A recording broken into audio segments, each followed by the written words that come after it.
Pakistan జట్టుని white wash చేసిన జోష్తో ఇండియాలో అడుగుపెట్టిన బంగ్లాదేశ్ని భారత జట్టు 280 పరుగుల భారీ తేడాతో ఓడించి ఒక్కసారిగా వారి గాలి తీసేసింది. ఈ మ్యాచ్కు ముందు టీమిండియాని సైతం ఓడించే సత్తా వారికి ఉందంటూ ఆ జట్టు కెప్టెన్ షంటో మీడియా ముఖంగా వెల్లడించాడు.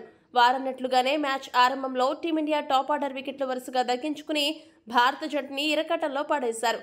అయితే అశ్విన్, జడేజా దెబ్బకి బంగ్లా పప్పులు ఉడకలేదు. ఆ అనంతరం బ్యాటింగ్లో కూడా భారత బౌలింగ్ దెబ్బకి తోక ముడిచారు. దీంతో బంగ్లా జట్టు టీమిండియాకి పోటీ ఇవ్వడంలో వెనుకబడి ఏకంగా 280 పరుగుల తేడాతో ఘోరంగా ఓడిపోయింది. ఈ ఘోర ఓటమిపై ఆ జట్టు కెప్టెన్ షంటో మ్యాచ్ అనంతరం మాట్లాడుతూ ఏమన్నాడంటే, భారత జట్టు చేతిలో ఇలా ఓడిపోవడం మమ్మల్ని నిజంగా నిరాశకు గురిచేసింది.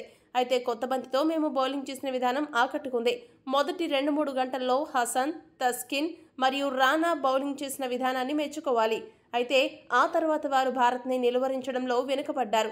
ముఖ్యంగా జట్టు కష్టాల్లో ఉన్నప్పుడు అశ్విన్, జడేజా అద్భుతంగా ఆడి భారత జట్టు 300కి పైగా స్కోర్ చేయడంలో దోహదపడ్డారు. వారు మొదటి ఇన్నింగ్స్లో బ్యాట్తో, రెండో ఇన్నింగ్స్లో బంతితో మమ్మల్ని కష్టాల్లో నెట్టేశారు. ఆ ఇద్దరి వల్లే మేము ఇంత ఘోరంగా ఓడిపోయాం. చెప్పాలంటే గత 2 సిరీస్లలోనూ మేము బాగా బౌలింగ్ చేశాము. అయితే మేము దానిని భారత జట్టుపై కొనసాగించడంలో విఫలమయ్యాము. నిజానికి మా బౌలర్లు వారి పాత్ర సక్రమంగానే నిర్వహించారు. కానీ బ్యాటర్లు మాత్రం తేలిపోయారు. మా తప్పులు సరిచేసుకుని రెండో టెస్ట్ మ్యాచ్లో ఇండియాకి పోటీ ఇవ్వడానికి గట్టిగా తిరిగొస్తామని షంటో ముగించాడు. ఈ వీడియో కనుక మీకు నచ్చినట్టయితే లైక్, షేర్, కామెంట్ చేయండి. మరిన్ని స్పోర్ట్స్ అప్డేట్స్ కోసం మా ఛానల్ను సబ్స్క్రైబ్ చేసుకోండి.